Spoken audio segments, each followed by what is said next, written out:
नमस्कार, आप देख रहे हैं प्रदेश का नंबर 1 और सबसे भरोसेमंद news channel India news Haryana और मैं हूं आपके साथ आयुष चतुरांश।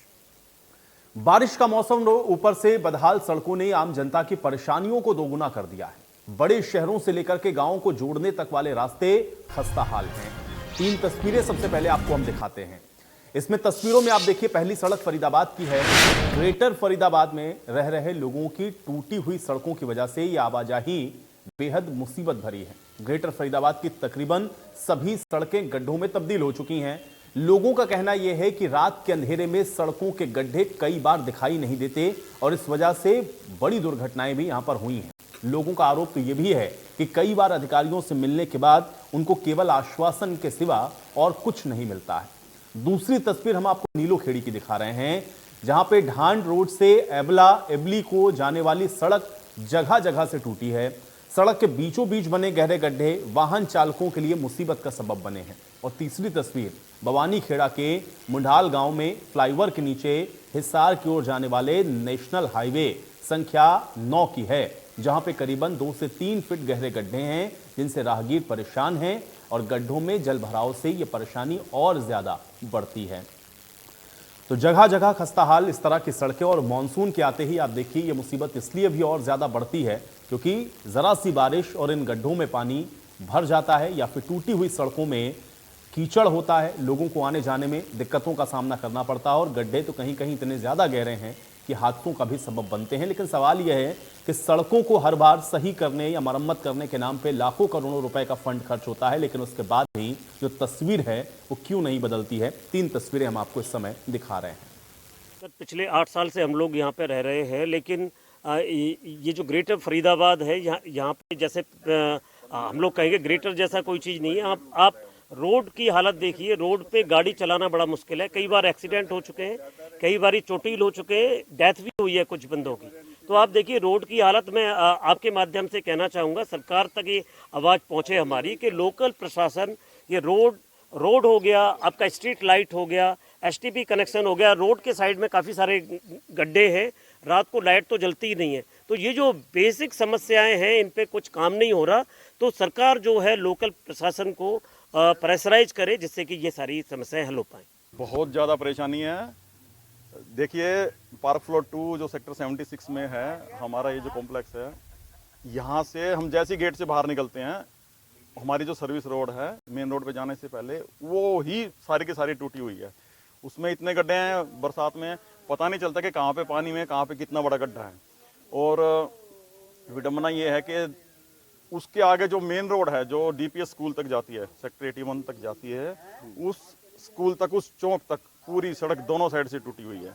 सड़कों का तो शुरू से ही देखो जी, ये जो सड़क है पहले भी टूट जाती हैं, फिर उसको भर लेते हैं गड्ढे जो हैं, और प्रॉपर सड़क ही नहीं बन रही। जबकि इतना पैसा हमने दिया ईडीसी आईडीसी का यहाँ पर, परंतु गवर्नमेंट पता नहीं वो पैसा कहाँ डाल दिया। सड़कों का बहुत बुरा है। पीछे राजेश नागर जी से हम मिले थे, कहते जी टेंडर छूट गए हैं, ये सड़क बनेगी, पर आज तक बनी नहीं। कितना टाइम हो गया इन सड़कों को टूटे हुए? इनको तो टूटे हुए करीबन साल भर हो चुके हैं। सड़क पे पिछले 1 साल से लगातार गड्ढे हैं। कई बार अधिकारियों को सूचित कर दिया गया है। यहाँ पे जो सड़क से संबंधित जो अधिकारी हैं वो बार बार देखने को आते हैं। सड़क के इतना बुरे हालात हैं कि गाड़ियाँ टूट गई हैं, हर रोज़ एक्सीडेंट हो रहे हैं। लोग गड्ढों से बचने के लिए साइड में जा रहे हैं, उसके कारण दुर्घटनाएँ हो रही हैं। उसके बावजूद भी अधिकारियों पे कोई असर नहीं है। बार बार शिकायत करने के बावजूद भी, यहाँ तक कि लोकल एमएलए को भी लोग इसके बारे में लिखित सूचना दे चुके हैं, उसके बावजूद भी गड्ढे तक नहीं भरे गए। पत्थर तो दूर है, रोड़ा तो दूर है, सड़क को बनाना तो दूर की बात है, आज तक इसके गड्ढे भी नहीं भरे गए। तो लोग बहुत परेशान हैं। मेन सड़क है, यहाँ से सीधा कुरुक्षेत्र का रास्ता है, लेकिन सड़क की हालात बुरी होने के कारण लोग इस पर जा भी नहीं पा रहे हैं। तो बार बार अनुरोध है अधिकारियों से, ये मेरा तो एक विनम्र अनुरोध है कि ये डिस्ट्रिक्ट जो है सीएम का गृह जिला है, उसके बावजूद भी सड़कों की हालात हैं। तो ये ना केवल हमारे लिए बल्कि इस इलाके के लिए भी ये कोई अच्छा संकेत नहीं है। तो ये सड़क बहुत टूटी हुई है जी, काफ़ी दिनों से टूट रही है। आने जाने में काफ़ी परेशानी आ रही है जी। बारिश में तो निकलना भी मुश्किल है जी। तो सरकार से ये आज विनती इसको बनाया जाए। समस्या रही है साहब, देख ले रोड नया बनाया था, इतने खड्डे हो रहे हैं, मेरे साधन पलटे हैं। आन जान की सुविधा कोई नहीं, रोड पर दूर की दूर देख ले इतने गोडे गोडे खड्डे हैं, साधन नहीं, परली साइड गाँव है, वो एक्सीडेंट होने का खतरा है, सारा की समस्या हो रही है। तो सबसे दिल्ली है, सीधा हाईवे है और लाइन है, फिर भी इस पर इतनी दिक्कत हो रही है। हर बार पानी को कटेगा, कटाई को सूखा पड़ेगा, जमान का दिक्कत है, पानी देख लो, पानी बह के देख लो, पानी नहीं रहेगा। 6 महीने और 1 साल से है, जैसे बहुत व्हीकल में आने जान रहे, बारिश का पानी इकट्ठा हो रहा है, गड्ढे बहुत ज़्यादा हैं, व्हीकलों को नुकसान हो रहा है, आने जाने वालों को बहुत ज़्यादा परेशानी है। बरसात रोड वाले कुछ कर नहीं रहे, टोल दिन भरवा रहे हैं, पता नहीं इसका जिम्मेवार कौन है, पब्लिक को परेशानी हो रही है। तो कई जगहों पर आपने देखा कि इस तरह से जो सड़कें हैं वो बदहाल नजर आ रही हैं और अलग अलग जगहों की तमाम प्रतिक्रियाओं को हमने आपको इसलिए सुनवाया ताकि आप देखें कि कमोबेश एक से ही स्थिति है। हर जगह सड़कें टूटी हैं और जहां पर भी ये सड़कें टूटी हैं, जब उनकी कंप्लीट होती है तो ढाक के 3 पात, यानी कि वो सही होने का नाम नहीं ले रही। आज की बड़ी बहस का सवाल है, उस पर नजर डालते हैं, उसके बाद चर्चा में आगे बढ़ेंगे। सवाल आज की बड़ी बहस का पहला और अहम यही है कि सड़कें बदहाल, जनता बेहाल और कौन लेगा हाल। ये अपने आप में बहुत बड़ा सवाल है। दूसरा सवाल अहम ये है कि टूटी सड़क और जलभराव से आखिर छुटकारा कब मिलेगा। ये इसलिए भी और महत्वपूर्ण है क्योंकि इस तरह से आप देखते हैं कि वायदे और दावे खूब होते हैं कि हम सड़कों की स्थितियों को बेहतर करेंगे, लेकिन मॉनसून के आने से ये जो सारी पोल है वो खुल जाती है और बदहाल सड़कों से कैसे लोग परेशान होते हैं उसकी तस्वीरें, लोगों के रिएक्शन, इसलिए हमने आपको सुनवाए। आज इन्हीं तमाम सवालों के साथ आज की चर्चा की शुरुआत करते हैं। मेहमान मेरे साथ जुड़ गए हैं, पहले उनका परिचय आपके साथ करवा देते हैं। भारत भूषण जुयाल जी हमारे साथ जुड़ रहे हैं, बीजेपी के प्रवक्ता हैं। भारत भूषण जुयाल जी, बहुत स्वागत आपका इस चर्चा में। टीपू पोरिया जी हमारे साथ जुड़े हुए हैं, जननायक जनता पार्टी के प्रवक्ता हैं। टीपू पोरिया जी, आपका भी स्वागत। वेद प्रकाश विद्रोही जी हमारे साथ जुड़े हैं, कांग्रेस पार्टी के प्रवक्ता हैं। वेद प्रकाश विद्रोही जी, आपका भी स्वागत। और रजत पंजेटा जी हमारे साथ जुड़े हुए हैं, इंडियन नेशनल लोकदल के प्रवक्ता हैं। रजत पंजेटा जी, आपका भी स्वागत है। भारत भूषण जी, चर्चा की शुरुआत आपसे ही करेंगे क्योंकि सड़कों की हम लोगों ने स्थितियां देखी और तस्वीरें जो हम लोग दिखा रहे हैं वो आपके स्क्रीन पर अभी भी चल रही हैं। हर बार हम लोग देखते हैं कि इस तरह की बातें होती हैं या दावे किए जाते हैं कि मानसून से पहले एक तो तैयारियां पूरी हैं, जल भराव अपनी जगह समस्या, लेकिन टूटी हुई सड़कें मुसीबतों को और बढ़ाती हैं। क्या कारण है कि ये सड़कों की जो स्थिति है वो हम लोगों को बेहतर होती हुई दिख नहीं रही है? पहला रिएक्शन मैं आपका चाहूंगा इस पर। आयुष जी, इससे पहले कि मैं आपकी बात का उत्तर दूं, मैं आपको बड़ी क्षमा याचना के साथ और एक अपॉर्चुनिटी गेन करना चाहता हूं। मैं एक विषय पर थोड़ी बात रखना चाहता हूं। मैं उसे चर्चा का विषय भी नहीं बनना चाहता और जो आज विषय रखा गया उसे भटकाना भी नहीं चाहता। बड़े निवेदन के साथ कहना चाहूंगा कि आज इस देश के लोकतंत्र में इतनी बड़ी घटना हुई है, मैं उसका इस प्रदेश की जनता के सामने संज्ञान जरूर रखना चाहता हूं कि देश की पहली एसटी ट्राइब से आई हुई महिला को राष्ट्रपति बनने का अवसर मिला और एक राजनीतिक दल ने, मैं व्यक्ति के नाम राजनीतिक दल की बात भी नहीं कर रहा, मैं दलगत राजनीति से ऊपर इस विषय को बात करना चाह रहा हूँ 30-40 सेकंड में। बहुत बड़ी अपमानजनक बात जो ही घटना हुई है इस देश के लोकतंत्र में और आज ये महसूस होने लगा है कि ये राजनीतिक दल जहां से ये बात निकल के आई है वो इस भारत का राजनीतिक दल नहीं हो सकता।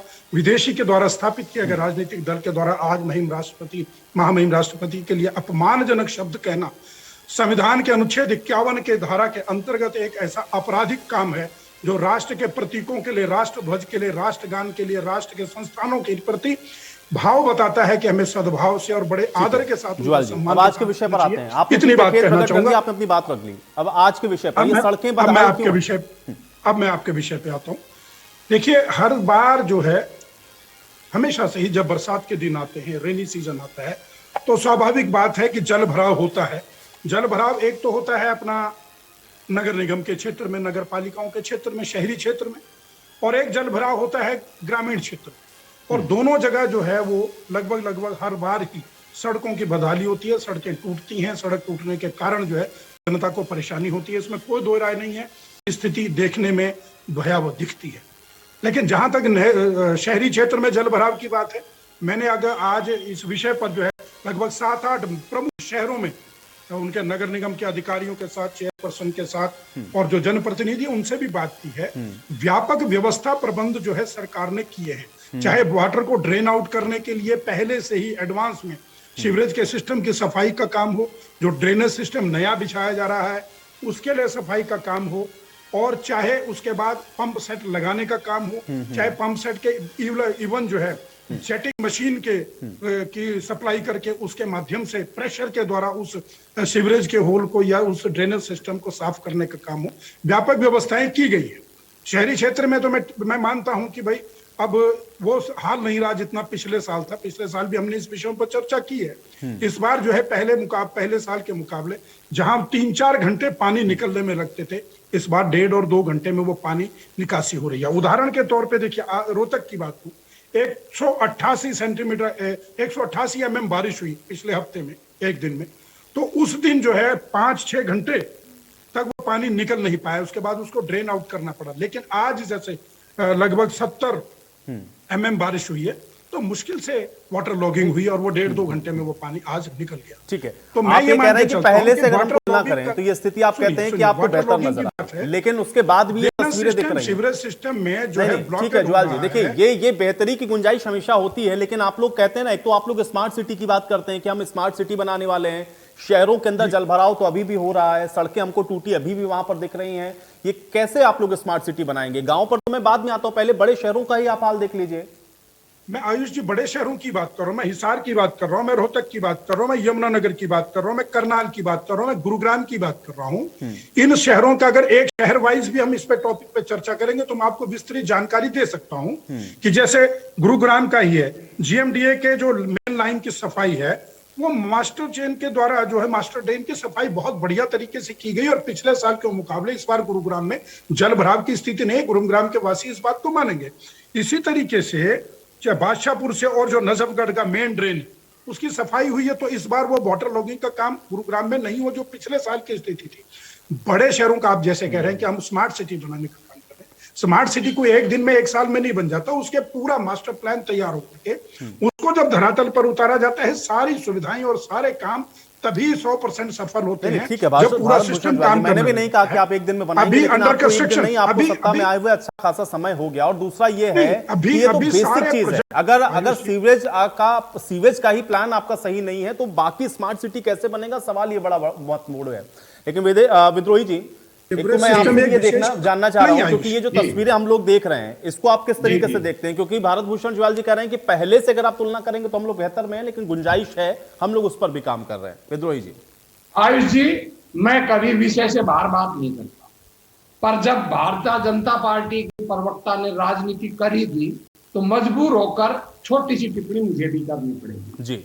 माननीय राष्ट्रपति जी को राष्ट्रपत्नी जी गलती से कह दिया, जबान फिसल गई, माफी मांगी, भाजपा माफी स्वीकार नहीं। पर क्या प्रधानमंत्री जी से भी जबान फिसली है? उन्होंने तो बेटी बचाओ और बेटी पटाओ पूरे देश के सामने रैली के लिए कहा, पूरे देश की बेटियों की बेइज्जती कर। प्रधानमंत्री जी ने संसद के अंदर सोनिया गांधी को 100 करोड़ की विधवा कहा। प्रधानमंत्री ने राजनीतिक रैली के अंदर 50 करोड़ की गर्लफ्रेंड कहा। प्रधानमंत्री जी के पार्टी के सांसद विधायक बलात्कार में मामले में फंसे, सुप्रीम कोर्ट का आदेश आने तक 1-1 साल तक की कार्रवाई। हम राष्ट्रपति जी का सम्मान करते हैं और करते रहेंगे। अब आइए आप हरियाणा के भाजपा के मेरे साथी बोल बच्चन है, बोलते बहुत ज्यादा हैं, बड़े बड़े दावे करते हैं, बड़े लंबे लंबे लच्छीदार भाषण देते हैं, पर यथार्थ से कोसों दूर रहते हैं। पर इस दुनिया के अंदर प्रकृति एक ऐसी चीज है जो हमको जीने का भी साधन देती है, और किसी भी दल का राज हो, चाहे किसी भी व्यवस्था का हो, उनकी पोल भी खोलती है। पहली वर्षा ने हरियाणा के इंफ्रास्ट्रक्चर की पोल खोल दी। जब पहली वर्षा हुई थी हरियाणा के अंदर तो 12 जिलों के अंदर बारिश हुई थी और 12 के 12 जिलों के शहर जलमग्न हो गए और सफाई की पोल खोल दी। हमने पिछली बार भी आपको बताया था, रजत जी ने बताया था, 494 करोड़ रुपए के बजट को अधिकारी जीत गए। बरसात से पहले जो गड्ढे भरने का बजट है हजारों करोड़ रुपए का, वो भाजपाई अफसर मिलकर खा गए और बरसात उसकी पोल खोल रही है। ये स्मार्ट सिटी बनाने की बात ही नहीं कर रहे, स्मार्ट गांव बनाने की बात भी कर रहे हैं। आपने देखा मुख्यमंत्री के क्षेत्र की क्या हालत है। इन्होंने रोहतक की बात बताई। रोहतक में कांग्रेस शासन बनने से पहले पानी भरता था, पर सारा हरियाणा कहता था और हम भी कहते थे कि मैं रोहतक का ज्यादा विकास कर दिया और मैंने तो इस पर बहुत मुद्दे उठाए हैं, बहुत विरोध भी किया था। उस समय कभी रोहतक के अंदर पानी नहीं भरा, पहली बार रोहतक के अंदर पानी भरा। इन्होंने गुड़गांव की बात की, मुझे मालूम नहीं जवाहर साहब कहाँ के हैं, मैं तो रेवाड़ी गुड़गांव मेरा तो घर है। इसी एक ही बारिश हुई है मानसून की ढंग की पूरे दक्षिणी हरियाणा के अंदर, उस पहली मानसून के अंदर चाहे फरीदाबाद है चाहे गुड़गांव है, भाजपा के दावों की पोल खोल दी। आपका स्टूडियो भी बड़ा नजदीक है गुड़गांव से, आपने पहली बारिश के अंदर भी दिखाया था, पूरे रोड टूटे पड़े थे। आप कहीं भी शहर के अंदर चले जाए, किसी गांव के अंदर चले जाए, सब जगह इंफ्रास्ट्रक्चर इतना कमजोर है, इतना कमजोर है कि इसीलिए मैंने पूछा विद्रोही जी कि भाई देखिए, आप तो स्मार्ट सिटी की बात करते हैं, हम तो बड़े शहरों की बात में पूछ ही रहा था। टीपू पोरिया जी, क्या कुछ बदला हुआ दिख रहा है? क्योंकि यहाँ पे भारत भूषण ज्वाल जी ने कहा कि देखिए ये तो एक सतत प्रक्रिया है विकास की, हम लोग उस पर काम कर रहे हैं, पिछले साल से तुलना करें तो इस बार कम है, लेकिन तस्वीरें हम लोग को दिख रही हैं, वाटर लॉगिंग भी दिख रही है, सड़कों की खस्ता हालत भी हम लोगों को दिख रही है, और वैसे ही कमोबेश तस्वीरें गांव की भी हैं। कैसे इसको हम लोग देखें? ये जो विकास के आप लोग दावे करते हैं वो मानसून में तो कम से कम दिखते नहीं। आयुष जी, अगर मैं बताना चाहूंगा आपके चैनल के माध्यम से पूरे हरियाणा की जनता को, आज अगर हम सड़कों की बात करें, हम मानसून में अक्सर देखने को मिलता है, इससे पहले की भी जितनी सरकारें रही हैं, मानसून में हम उमन एक चीज कॉमन है कि कई बार सड़कों पर पानी का भराव हो जाता है और वो कुछ समय के बाद पानी का भराव वो खत्म भी हो जाता है। रही बात सड़कों पे गड्ढे होने की बात, जिन सड़कों पर बहुत हैवी व्हीकल, जो लोडिंग वाले व्हीकल जहाँ पर चलते हैं, अक्सर वहाँ सड़कें टूट जाती हैं। और अभी एक एक सड़क का ये हमारे जो गठबंधन की सरकार है, जो डिप्टी सीएम दुष्यंत चौटाला जी, जो पीडब्ल्यूडी के तहत जो सड़कें बनाई जा रही हैं, आज लगभग 6400 करोड़ रुपए के जो सड़कों के कामों पर पूरी समीक्षा बैठक की गई है। आज अगर हल्का स्तर पे हम बात करें, प्रत्येक हल्के में 25-25 लाख रुपए सिर्फ सड़कों की मरम्मत के लिए सरकार द्वारा दिए जाएंगे। और जो हम बात करें कि सड़कों के खड्डों की, तो ये जहां अभी मानसून के समय पर सरकार सड़क निर्माण का कार्य नहीं कर सकती, कुछ नियमों के आधार पर हमें कार्य करना पड़ता है। आज नहीं, लेकिन टीपू पोरिया जी देखिए, इसमें दो महत्वपूर्ण सवाल हैं। एक तो मेरा सवाल पहला ये है कि जब आप लोग कह रहे हैं कि आप लोग जो काम कर रहे हैं उसको तो आप लोग क्वालिटी के साथ भी कंप्रोमाइज नहीं करते हैं, आप तो कहते हैं कि जो ठेकेदार अगर गलत काम करेगा आप उसको ब्लैकलिस्ट करेंगे या मेंटेनेंस वही करेगा। ये कैसा क्वालिटी काम होता है कि एक बारिश हुई है ढंग की, जैसा कि विद्रोही जी भी कह रहे थे, एक बारिश में ही हम लोग को ये खस्ता हाल सड़कें यहां पर दिखने लगी, तो फिर वो क्वालिटी आप लोग जो कहते हैं वो कहां है? दूसरा ये महत्वपूर्ण है कि अभी हम लोग सुन रहे थे वहां के तमाम स्थानीय लोगों से, जब हम लोगों ने बात की तो उनका कहना यह है कि वो हजारों बार कंप्लेंट कर चुके हैं जाकर के कि भाई यहां की सड़क खराब है, इसको बना दीजिए, लेकिन वो अधिकारी भी सुनते नहीं आपके। ये दोनों ही विषय बड़े महत्वपूर्ण है। ऐसा क्यों हो रहा है टीपू पोरिया जी? एक तो क्वालिटी के साथ कॉम्प्रोमाइज, और अगर कंप्लेंट भी करें तो अधिकारी आपके काम करते नहीं, सुनते नहीं। देखो आयुष जी, मैं आपको बताना चाहूंगा, जो सड़कों का निर्माण का कार्य है, कुछ पीडब्ल्यूडी के तहत सड़कों का निर्माण कार्य होता है, कुछ नगर निगम के तहत सड़कों का निर्माण कार्य होता है। अगर किसी भी डिपार्टमेंट में अगर कहीं भी अनियमितता ठेकेदार द्वारा अगर बरती गई है, कहीं अगर हम क्वालिटी की बात, बिल्कुल आज आदरणीय उप मुख्यमंत्री श्री दुष्यंत चौटाला जी बिल्कुल इस चीज को बड़ी गंभीरता से लेते हैं, सड़कों के निर्माण को गंभीरता से लेते हैं। अगर हम बात करें, अब तक 4086 करोड़ रुपए की लागत से लगभग 700 किलोमीटर लंबी सड़कों का निर्माण हो चुका है। अगर हम बात करें, एक आम इंसान किस नजरिए से देखता है, एक आम इंसान अगर तरक्की देखता है तो सड़कों को नहीं, ठीक है, आपने इतना लंबा चौड़ा बजट बताया, लेकिन मेरा फिर भी अभी सवाल वही है कि अगर इतना लंबा चौड़ा बजट है तो ये तस्वीरें तो नहीं दिखनी चाहिए ना। पंजेटा जी, क्या कारण देखते हैं आप?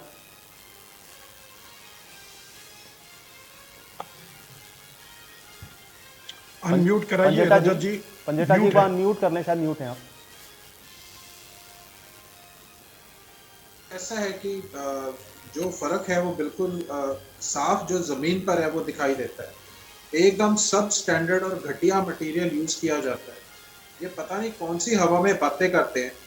पिछले बजट में इंफ्रास्ट्रक्चर डेवलपमेंट के नाम पर इन्होंने प्रधानमंत्री ग्रामीण सड़क योजना तृतीय में 2019 से 24 तक 2500 किलोमीटर जो है ग्रामीण की सड़कों को ब्रॉडन करना था। और उनका काम आज के दिन, आयुष जी अगर मैं आपको हकीकत बताऊं तो रदौर से बापा, शहजादपुर से सूरा, लाडवा की थिएटर रोड, लाडवा के नाच मंडी रोड, लाडवा से संभाल का पेवा, गुला, चिक्का, हसंद, रायपुर रानी से नारायणगढ़, जगाधरी, सडौरा, जींद से निकलने वाली सड़कें, जींद की खुद की सड़कें और अन्य कस्बों की सड़कें, कुरुक्षेत्र से निकलने वाली सड़कें, पेवा कैथल को जाने वाली सड़कें। इन्होंने आयुष जी पिछली बारी एक हेडर था इकोनॉमिक सर्विसेज का, उसके अंदर कृषि, सिंचाई, परिवहन, सड़क, ग्रामीण विकास, पंचायत में ये इन्होंने डिपार्टमेंट्स लिए थे। और 2021-22 टोटल कुल बजट का और 2022-23 में उसको घटा 3.2% उसको घटा दिया गया था। इस बार ये अगर ये आगे लेके आए तो देखिए कहीं ना कहीं अब मैं थोड़ी तारीफ से शुरू करूंगा, वो भाजपा की तारीफ से स्टार्ट करूंगा। जब जो 2014 में ये आए थे भाजपा, 14-15 2 साल तक कोई काम अच्छा करे तो क्रेडिट दो, 2 साल तक सड़कों की इतनी बुरी हालत नहीं। 16-17 के बाद मुझे नहीं पता भाजपा की क्या ढिलाई, और अब तो ये महकमा जजपा के पास है। तो जैसा इन्होंने फिगर बताया 25 लाख पर हल्का, और खुद ये बता रहे हैं 5,500-6 हजार करोड़ रुपए इन्होंने लगा दिया है, तो ये 5,500-6 करोड़ 4,486 करोड़ जो भी फिगर बताइए, 2 बताइए इन्होंने, एक 4,486 और एक 6,000 करोड़। आप ये बताइए आयुष जी, क्या ये सड़कों पे दिख रहा है? एम्बुलेंस मैंने खड़ी हुई देखी है, पंचर हुई, उनके शॉकर टूटे हुए, मरीज बीच में, कहीं प्रेग्नेंट लेडीज उसमें सफर करती हैं। क्या ये गांव में, क्या ग्रामीण एरिया में लोग बसते नहीं है क्या? क्या वहां बीमार नहीं होते हैं क्या लोग?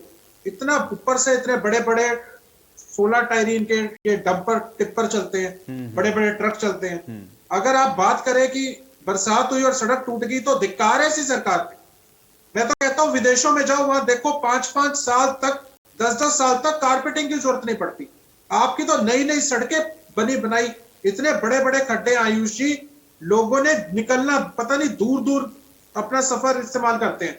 नेशनल हाईवेज का क्या करेंगे आयुष जी? वो एलिवेटेड है, पानी नहीं पहुंचता वहां तक, जानवर नहीं पहुंचता, ऊपर से भारी भरकम टैक्स है उनके ऊपर, टोल टैक्स।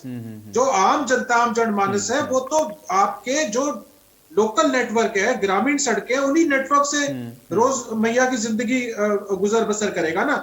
उसे कुछ भी लेना, कहीं भी लेना है। ये इतना बजट का पैसा, इतना टैक्स का पैसा, ये पैसा जा कहाँ रहा है? भूषण जी, अगर आप मूलभूत सुविधाएं सड़कें ही नहीं प्रोवाइड कर सकते, इन्होंने गुड़गांव की बात करी, नेशनल हाईवे बड़े बड़े बना दें आप लोग, या कुछ स्टेट हाईवे भी आप लोग बहुत अच्छे बना दें, उसका क्रेडिट मिल जाएगा आपको। लेकिन जो मेन, जो हम लोग देखते हैं ना, जो लोग ट्रैवल करते हैं वो इन सारी सड़कों पे करते हैं, क्वालिटी के साथ ये कंप्रोमाइज क्यों है कि एक ही बरसात में हम लोग देखते हैं या हर बार आपको ये करना पड़ता है? आयुष जी, मैं पंजेटा जी की बात का उत्तर देना चाहूंगा। उन्होंने कुछ सड़कें गिनवा दी, टूटी हुई सड़कों की बात कर दी। आज की तारीख में भी देखें कि माननीय डिप्टी सीएम साहब ने 6400 करोड़ रुपया जो पीडब्ल्यूडी एंड B&R की सड़कों का या अन्य निर्माण कार्यों का था, उसकी समीक्षा की है।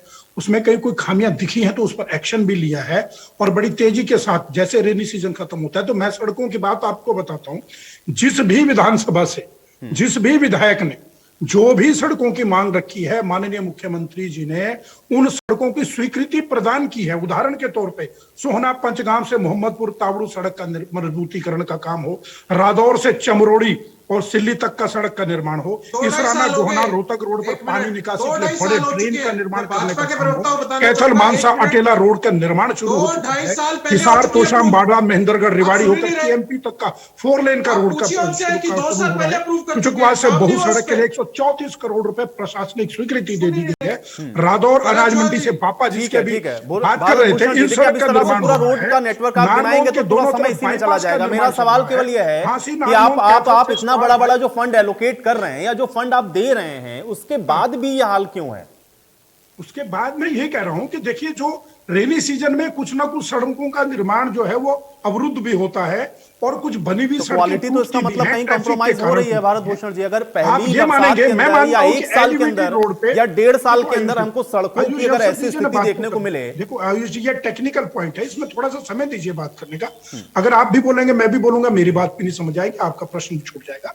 एलिवेटेड हाईवे की जैसे अभी बात की है रजत जी ने, डेफिनेटली एलिवेटेड हाईवेज पे पानी खड़ा नहीं होता, पानी की निकासी स्वयं हो जाती है, तो वहां पे सड़क के टूटने के चांसेस कम रह जाते हैं।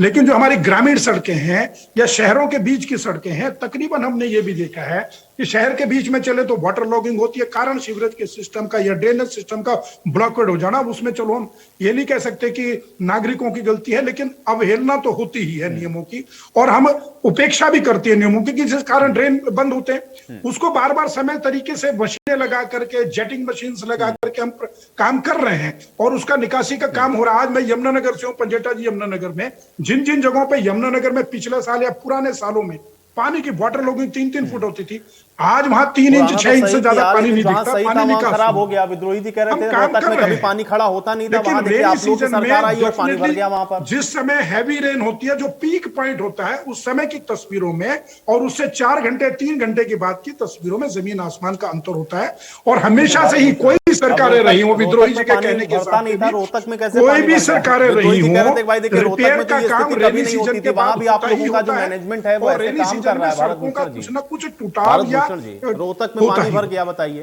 कांग्रेस के सरकार में तो भरता नहीं था जब उनका शासन था वहां पे, अब रोहतक में भी वाटर लॉगिंग होनी। देखिए अब बात वही आती है कि हरियाणा की, जब से हरियाणा प्रदेश में हमारी सरकार बनी, पहले भाजपा की अकेली सरकार बनी या अब गठबंधन की सरकार चल रही है, कोई 90 की 90 विधानसभाओं में कोई विधायक ये नहीं कह सकता कि भेदभाव के कारण हमारे इस क्षेत्र की उपेक्षा हो रही है। खुद विद्रोही जी ने माना कि हमारे समय रोहतक में पानी नहीं खड़ा होता था, लेकिन रजत जी बैठे हैं। रजत जी बता दें 2014 से पहले यमुनानगर के चारों तरफ से आने वाली सड़कों का क्या हाल था, चाहे कुरुक्षेत्र से आना हो, चाहे अंबाला से आना हो, चाहे सहारनपुर से आना हो, चाहे पांवटा साहिब से आना हो, सड़कें ही नहीं थी। हम खड्डों की बात नहीं कर रहे कि खड्डे थे, ठीक है, सड़कें ही नहीं थी, सड़कें थी नहीं। रोहतक में सारा पैसा लगा दिया आपने और अब आप कह रहे हैं कि भाई रोहतक बेहतर था, देखिए इन्होंने खराब कर दिया। रजत जी खुद स्वीकार ठीक करेंगे। है, चलिए विद्रोही जी, आज की तारीख में यमुनानगर आके आप, ठीक है, नहीं अच्छा है भाई, काम तो करना ही है ना, जो सत्ता में वो तो करेगा। अच्छी बात है आपने सड़क बनाई, लेकिन सड़क क्वालिटी की बने बस। वेद प्रकाश विद्रोही जी, हाँ ठीक है जो एक सेकंड, विद्रोही जी, विद्रोही जी, मैं आपको छोटा सा उदाहरण बताता हूँ। हमारे रेवाड़ी के अंदर जब आप घुसोगे, पुलिस लाइन के पास जो पुल बना हुआ है, जो झज्जर और को जोड़ने वाला जो हाईवे को जोड़ता है, उसके नीचे पुल है, वो 3 साल से टूटा पड़ा है नीचे। इंद्रजीत जी जो हमारे केंद्र के मंत्री हैं, सांसद भी हैं, हर 2 महीने बाद मीटिंग लेते हैं, कहते हैं भाई फला डेट तक ये ठीक हो जाएगा। दुष्यंत चौटाला जी कह चुके फला डेट तक ठीक हो जाएगा, मुख्यमंत्री जी कह चुके हैं फला डेट तक ठीक हो जाएगा, विधानसभा में आश्वासन दिया जा चुका है, पर 3 साल से वो रोड ठीक नहीं हुआ है। बावल के रोड के अंदर गड्ढे पड़े थे। जितने भी ग्रामीण रोड हैं हमारे दक्षिणी हरियाणा के अंदर, सारे टूटे पड़े हैं। जबकि भाजपा को सबसे ज्यादा जन समर्थन अगर कहीं से मिला है तो दक्षिणी हरियाणा से मिला है। कांग्रेस का सफाया है, एन ब्लॉक इनको वोट दिए। करनाल की हालत भी यही है। और मुझे माफ करना पूनिया जी, मैं बहुत कटु बात कह रहा हूं, मैं नहीं कह रहा, आपके ही विधायक कह रहे हैं। आपने गुणगान गाए अपने उप मुख्यमंत्री के, पर आपके विधायक क्या कह रहे हैं कि जितने विभाग मुख्यमंत्री के पास हैं सबसे ज्यादा भ्रष्टाचार उन्हीं में है। गौतम जी तो खुलेआम कहते हैं, दुष्यंत जी सरकारी पैसे को दोनों हाथों से पी रहे हैं। और सबसे ज्यादा भ्रष्टाचार है तो जजपा के नेता दुष्यंत चौटाला के विभागों में। ये जजपा के विधायक कहते हैं, मैं नहीं कह रहा। मेरी व्यक्तिगत रूप से भाजपा के विधायकों से भी बात होती है, हमारे मित्र हैं, सबसे संबंध भी बड़े अच्छे हैं। सभी इस बात को मानते हैं कि बहुत भ्रष्टाचार है सड़कों के अंदर। नेशनल हाईवे इसलिए बन रहे हैं, वो हरियाणा सरकार का प्रोजेक्ट नहीं है, वो एक पूरे देश को कनेक्टिविटी जोड़ने के प्रोजेक्ट हैं। और सारे हरियाणा में नेशनल हाईवे 1-2 को छोड़कर, कांग्रेस के जमाने में ही जमीनें अधिग्रहित हुई थी, उसी जमाने से चले आ रहे हैं। हाँ, बहुत से हाईवे आपके जमाने में वो बने हैं, पर वो स्वीकृत उसी समय के हैं। आपने भी 1-2 जैसे नया बनाया, आपने 152D वाला आपने भी बनाया, मैं इनकार नहीं कर रहा, परंतु जो हरियाणा के जितने भी सड़कों का जाल आपने बिछाया है उसमें भारी भ्रष्टाचार है। भ्रष्टाचार के आरोप लगा रहे हैं, ठीक है, भारी भ्रष्टाचार है, गुणवत्ता की कमी है और पार्टी के कार्यकर्ताओं को जी, आपके खुद के विधायक, और ये मुझे नहीं पता किनको कोट कर रहे हैं, लेकिन कह रहे हैं आपके खुद के विधायक कह रहे हैं। मैं नहीं, वो माफ कर रहा है। मैं टीपू जी से जवाब लेता हूं, ये बड़ा गंभीर आरोप है, टीपू जी जवाब देंगे।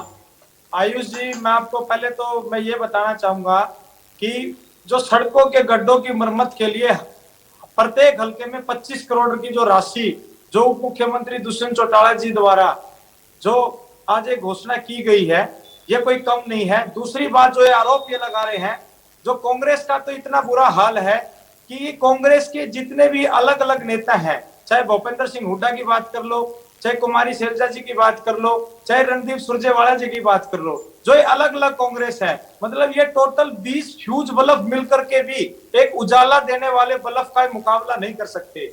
आज ये दुष्यंत चौटाला का मुकाबला नहीं कर सकते।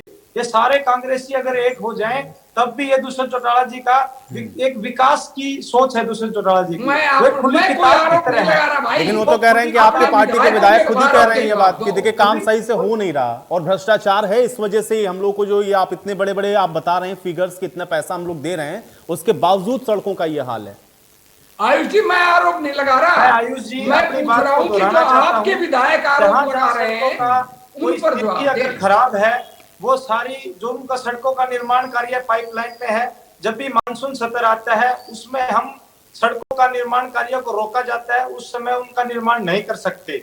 जैसे ही बारिश के दिन बंद हो जाएंगे मानसून तक का इंतजार करते क्यों है टीपी बोरिया जी? भाई मानसून से पहले बना दीजिए सड़क और ऐसी बनाइए कि बारिश हो तो कम से कम खराब ना हो। बेसिक सवाल ये है। और बाद में भी बना रहे हो तो उसके बाद भी हम देख रहे हैं वो टूट जा रही है। क्वालिटी वाला तो सवाल है ना, क्वालिटी के ऊपर फोकस है नहीं और भ्रष्टाचार के आरोप लगने फिर तो लाजमी है। पंजेटा जी के साथ पंजेटा जी आयुषी देखिए, बात ऐसी है कि बहुत सी सड़कें जो ग्रामीण क्षेत्र के, कि हम वहाँ ट्रैवल करते हैं, हमें पता है कि वो ये नहीं है कि पिछले साल बनी और इस साल टूट गई। मैं करेक्ट करना चाहूंगा, काफी समय से, काफी लंबे समय से, उसमें 2 साल से अधिक समय को मैं यहाँ पे ऑथेंटिक कोट कर सकता हूँ कि वहां सड़कों पे कुछ एक दाना तक नहीं, उसके ऊपर रोड़ी का दाना भी गिरा हो किसी ने। उसका आज इतना बुरा हाल है इन ग्रामीण क्षेत्रों की सड़कों का आयुषी कि वहां पे लोग बिना पंचर के अवॉइड ही करना शुरू कर दिया, वहां ट्रैवल ही नहीं कर पाते। उनके लिए अपना गांव में पहुंचना दुर्भर हो गया। अभी यहाँ जजपा के प्रवक्ता ने पहले अपने वक्तव्य में कहा कि वो 25 लाख पर हल्के में देंगे, अब बोल रहे हैं वो 25 लाख के 25 करोड़ कर दिए। अब मुझे नहीं पता वो 250 करोड़ हो जाए पर हल्के में, क्योंकि जो 4,500 करोड़ और 6400 करोड़ की फिगर है, 25 करोड़ की राशि जनता पर हल्के में दी जाएगी। 25 करोड़ की राशि मरम्मत के लिए, कोई बात नहीं, मरम्मत के लिए आयुष जी, मरम्मत का नाम और निशान नहीं है। और ऐसी क्या मरम्मत है कि अगर आपकी बनाई हुई सड़कें, अब मैंने कहा 2014-15 में मैंने तारीफ करी क्योंकि अटल बिहारी ग्रामीण विकास योजना, सड़क योजना के तहत 3 फेज, 3rd फेज का भी काम पेंडिंग है। उसके तहत इनको सड़कों को इनकी मरम्मत दुरुस्त करनी थी या इनको सड़कों को बिल्कुल ठीक करना था। आयुष जी, इतना ज्यादा बुरा हाल है सड़कों का कि आप पूछिए मत। मैं मानता हूं अभी यमुनानगर वाला जो एक्सप्रेसवे बन गया आगे यूपी में जा रहा है, एक्सप्रेसवे का क्रेडिट है भाजपा को, नो डाउट कि अगर कुछ है वो दिखता है काम। लेकिन आयुष जी, वहां इतने महंगे टोल है कि आम आदमी डरता है वहां पे सड़क पे गाड़ी उतारने से। अगर आप आज नारायणगढ़ से रायपुर आने जाना चाहो, आप जा नहीं सकते हो, आपको मजबूरन किसी ना किसी तरह भागना पड़ेगा स्टेट हाईवेज, ये नेशनल हाईवेज की तरह, NHAI वाली। तो ये अगर ये बात बोलते हैं तो ये गलत है। और जो अभी भाजपा के प्रवक्ता ने कहा, मेरे बड़े भाई भारत जोयल जी ने, उन्होंने एक बात कही मेरे को कि भाई ये हम सड़कें बरसात की वजह से टूट गई। पिछला विधानसभा की प्रोसीडिंग उठा के देखिए, लगभग हर विधायक ने ये मांग करी पिछले से पिछले, और पिछले जब एड्रेस हुआ तब दुष्यंत चौटाला जी ने कहा कि मैंने अप्रूव कर दी है। वो अप्रूव हुई 2 साल हो गए, अब वो तीसरा बजट सेशन अभी आ गया, सर पे है। अब उसमें आप क्या जवाब दोगे? वो अप्रूव तो 5 साल और आपका टाइम भी निकल जाए। जैसे एम्स बनना है हर उसके अंदर, जिले के अंदर, आप पूरे पता नहीं 56,000 एम्स बना रहे थे पूरे देश में। हमें ये नहीं देखना है कि मेडिकल होने के बाद, मेडिकल, हाँ जी, तो उसके बाद अगर, हाँ मेडिकल कॉलेज, तो अगर आप देखें आयुष जी, तो ये घोषणा मात्र घोषणा है। कम से कम 3-3, 4-4 साल से वहां खड्डे भी नहीं भरे गए हैं। ग्रामीण अंचल को ये सरकार बिल्कुल भूल गई है, जहां पे आपका बेसिक वोटर है जो वो बसता है। अगर आप उसको अगर अंदाज करोगे, अब मैं गुड़गांव में रहता था थोड़ा टाइम पहले, गुड़गांव के अंदर आयुष जी हीरो होंडा चौक, सिग्नेचर, घाटा, ऐसा कोई मॉनसून नहीं है वहां पे जब 6-6, 7-7 घंटे के ट्रैफिक जैम में खुद बीच में फंसा हूं, अगर किसी मॉनसून में फंसना पड़ जाए तो ये अगर आपकी ये स्मार्ट सिटी है, अगर आप स्मार्ट सिटी बोलते हो तो उसका आपने मापदंड क्या कंपैरिजन का है? इंडिया में ही किसी का सिटी से है या फिर आप इंटरनेशनल सिटी बनाना चाहते हो या आपका इंटरनेशनल स्टैंडर्ड्स कायम करना चाहते हो?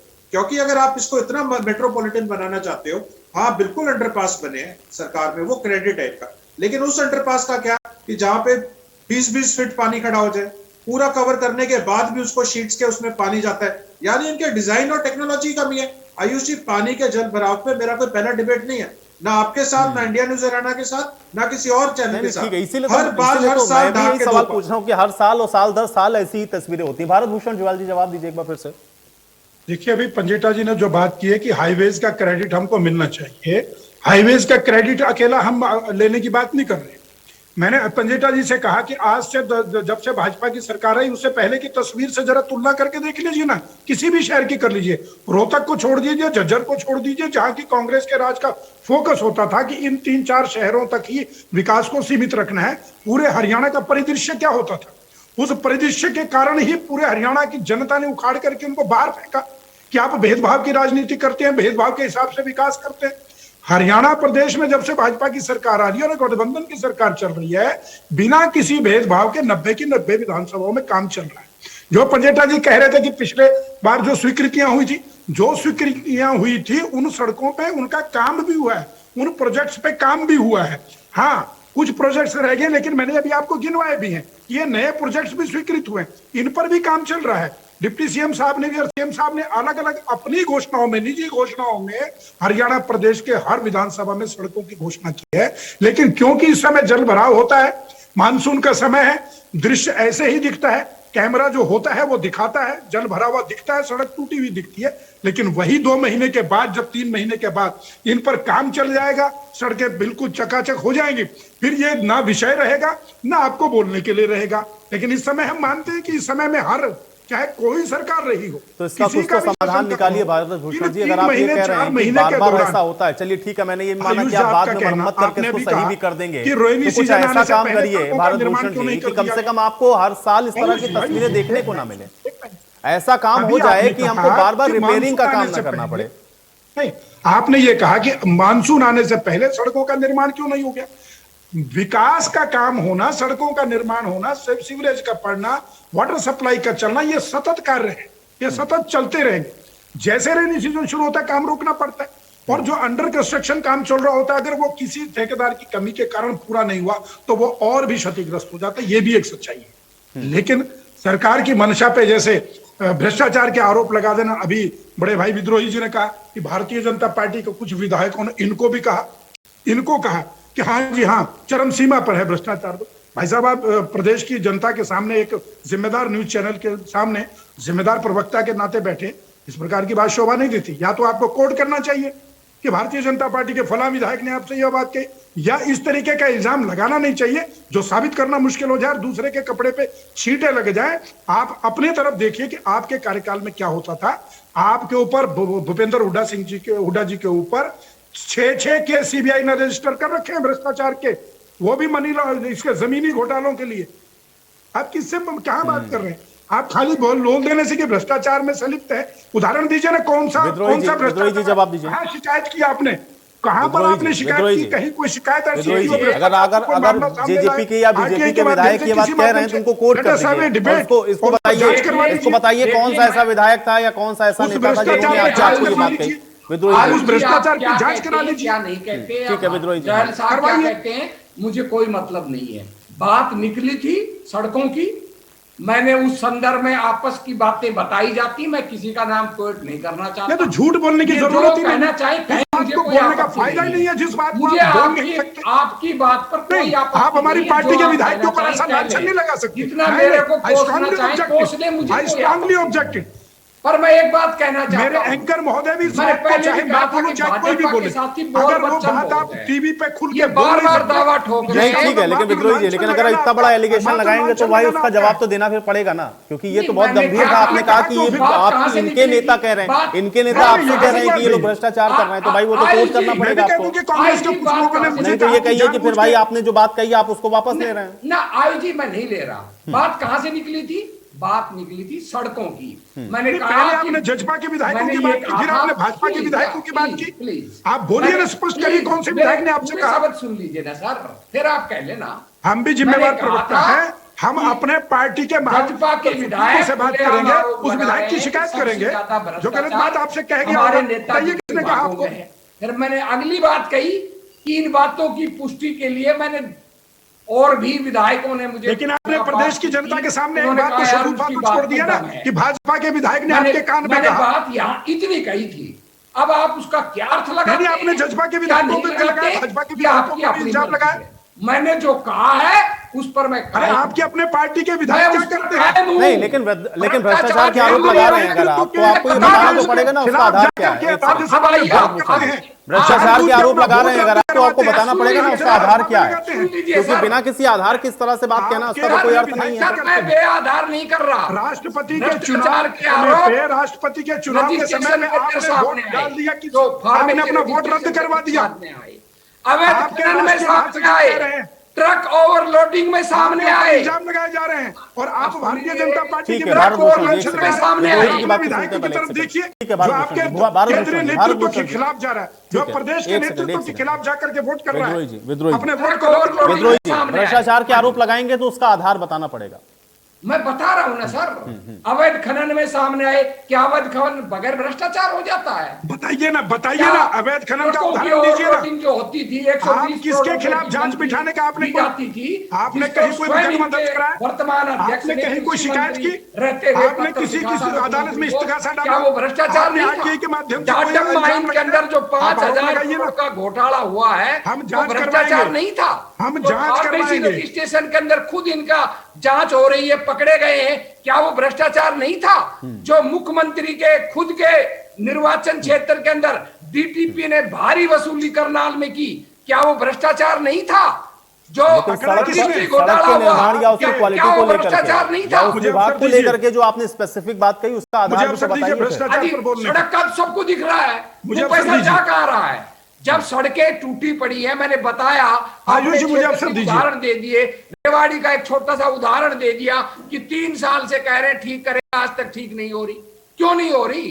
कोई कारण तो होगा। भ्रष्टाचार की जो बात कही मैंने है, उदाहरण देके बता दिया। बदहाली का सारा हर मीटिंग के अंदर दुष्यंत चौटाला जी कह चुके हैं कि फला डेट तक ठीक हो जाएगी, मुख्यमंत्री जी कह चुके हैं फलाना डेट तक। आप आके देख लो रेवाड़ी के अंदर, उस पुल के अंदर 3 साल हो गए। भाई बताइए, डिप्टी सीएम कह रहे हैं, सीएम कह रहे हैं, उसके बाद भी सड़क सही नहीं हो रही। यही तो मैं सवाल पूछ रहा था 3 साल हो गए, लोग कह रहे हैं जाकर के आपके अधिकारी सुनते नहीं, अब तो सीएम और डिप्टी सीएम की बात भी नहीं सुनी जा रही। पहले तो कांग्रेसी प्रवक्ता जी को हम ये बताना चाहूंगा कि जो इन्होंने बात करी भ्रष्ट अधिकारियों की, अगर कहीं पर कोई सरकार ने कोई भ्रष्ट अधिकारी अगर कोई मिला है, उस पर कड़ा से कड़ा एक्शन लिया है, इवन देन उसकी पेंशन तक अटैच करने का काम किया है कि जब तक रिकवरी जितने उसने घोटाला उसको सामने आया है उसकी रिकवरी उसकी पेंशन तक में ली जाएगी। और इस तरीके की जो बेबुनियादी बातें जो कांग्रेस करती है, ये उसकी आदत है। आज हरियाणा कांग्रेस की अगर हम बात करें, हरियाणा कांग्रेस में आपस में इस तरीके की फूट और लड़ाई है कि वो एक दूसरे को दीमक की तरह अंदर ही अंदर खाने का काम कर रहे हैं।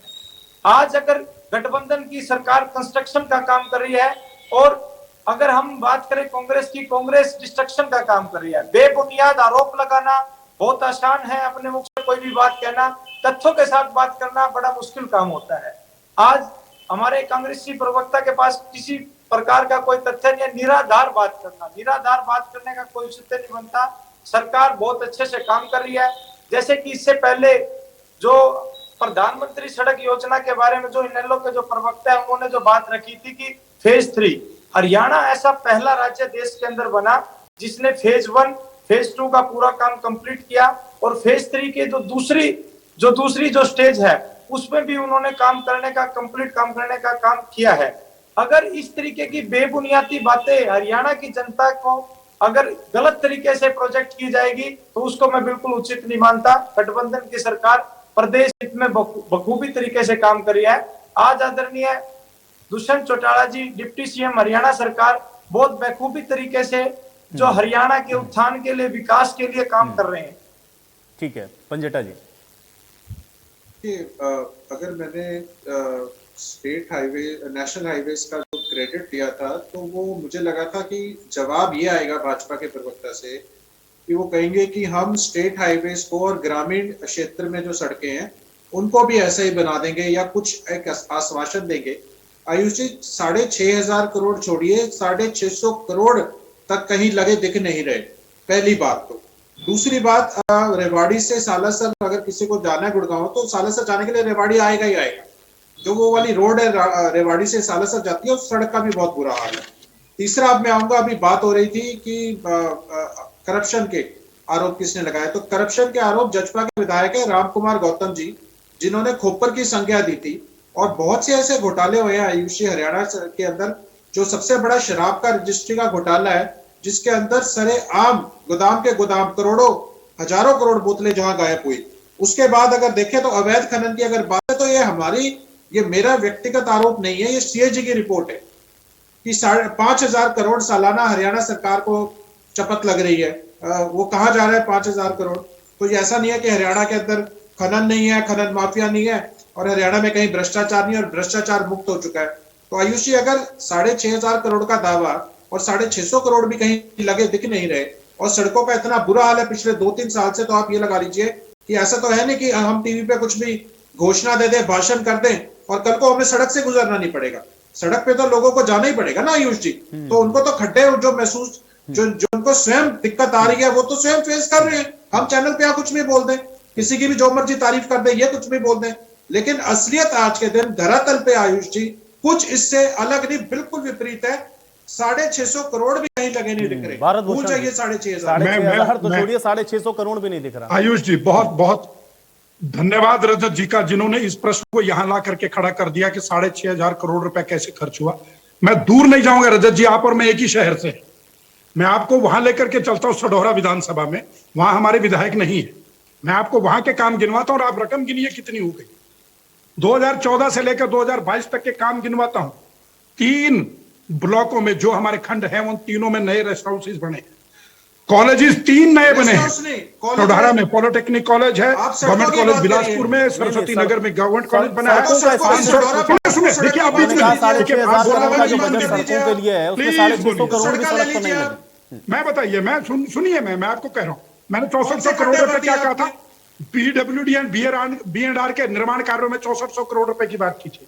अब सड़कों की बात बताए, पुलों की बात देखिए, 8 करोड़ रुपए का रामपुर वाला पुल, 14 करोड़ रुपए का मार्कंडे वाला पुल।